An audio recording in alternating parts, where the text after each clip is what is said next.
And I guess linked to that in terms of remuneration, obviously the way that GPs' earnings work in Australia versus the UK are very different.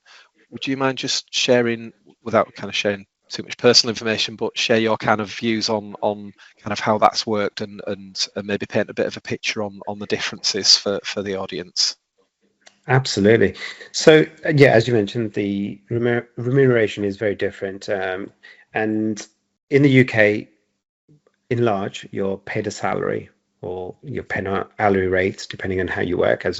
Um, in Australia, the work is more contractual, and you're in GP, you're usually paid on a fee for service basis. And what that means is that you're paid on what you do for the patient. For example, a standard consult will bring in um, a consultation fee, and that may increase depending on the length of the consultation. And then you may do additional kind of management for your patient in the form of, say, an ECG, which will attract more remuneration, to skincare. So what I mean by that is, say, if you're removing moles or doing a wound repair, that would bring in more remuneration for that consult. And in large cases, because you're contracted, you will incur a service fee to the place you're working, and this can range from anywhere between 20 to 35%. What that means is that, say you bill, I don't know, $1,000 at the end of the day, you will have to pay that percentage fee to the practice before you take the remainder home. And how do employment, looking at the kind of work and professional environment, to put a bit of context for the people that are watching today, how do the employment prospects for GPs in Australia differ from that of the UK?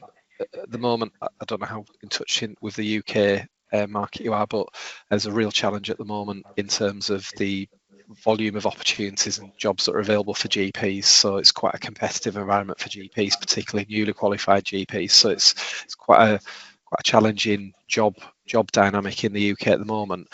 What does that look like in Australia at the moment in terms of the options for both local GPs and international GPs that want to relocate? In short, I think it's a very exciting time to be in Australia. The work that is available to a GP is just innumerable. There's just so much work, and in so many different sectors, which is again an additional bonus. What I mean by that is there's so much work involved in the metropolitan cities. If you wanted to go work in the rural remote areas, countless opportunities there, and it's not just specific to just GP. You could work in urgent care centres as a GP. You can work in emergency departments as a GP. You can not only do GP work, but you can then subspecialise. Say if you have a specialist interest in women's health, for example, you can focus on that, to procedural work, to medicals, to workers' compensation, which is something we have in Australia. So there's almost anything for everyone, everywhere, and there's countless opportunities.